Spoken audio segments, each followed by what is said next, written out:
நீங்கள் chilli cauliflower ஃப்ரைலாம் சாப்பிட்ருப்பீங்க. காலிஃப்ளவரில் வடை செஞ்சு சாப்பிட்ருக்கீங்களா?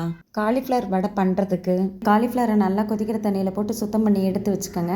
இப்போ ஒவ்வொரு பூவாக எடுத்து கேரட் துருவியில் கிரேட்டரில் நல்லா துருவிக்கோங்க. 1-2 முழுசாக இருந்தாலும் நல்லா இருக்குங்க. அது கூடவே ஒரு பெரிய வெங்காயத்தை நல்லா பொடி பொடியாக கட் பண்ணி எடுத்துக்கோங்க. 2 பச்சை மிளகாயை பொடி பொடியாக கட் பண்ணிக்கோங்க. கொஞ்சம் கொத்தமல்லி தழையும் பொடியாக கட் பண்ணி எடுத்துக்கோங்க. நல்லா ஒரு 4-5 பல் பூண்டை நல்லா இடித்து வச்சுக்கோங்க. அதையும் இதோடு சேர்த்துக்கோங்க. இப்போ எல்லாத்தையும் ஒரு அகலமான பவுலில் போட்டு 1 கப்பு கடலை மாவு சேர்த்துக்கோங்க. அப்படியே வீடியோக்கு ஒரு லைக் போடுங்க. 2 ஸ்பூன் கார்ன்ஃப்ளவர் சேர்த்துக்கோங்க. அரிசி மாவு 1 டீஸ்பூன் சேர்த்துக்கோங்க. உப்பு தேவையான அளவு சேர்த்து எல்லாத்தையும் நல்லா பிசைஞ்சு எடுத்துக்கோங்க.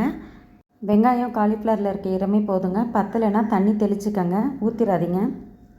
இப்போ இது எல்லாத்தையும் சேர்த்து நல்லா பிசைஞ்சு எடுத்து உள்ளங்கையில் எண்ணெய் தடவிக்கங்க. அதில் நம்ம பருப்பு வடை தட்டுற மாதிரி தட்டி சூடான எண்ணெயில் போட்டு பொரிச்சிடுங்க. இதை ஈவினிங் ஸ்நாக்ஸாக காஃபி டீயோட சூடாக செஞ்சு சர்வ் பண்ணுங்கள். எப்படி வந்துச்சுன்னு மறக்காமல் கமெண்ட் பண்ணுங்கள். சேனலை சப்ஸ்கிரைப் பண்ணிக்கோங்க. தேங்க்யூ.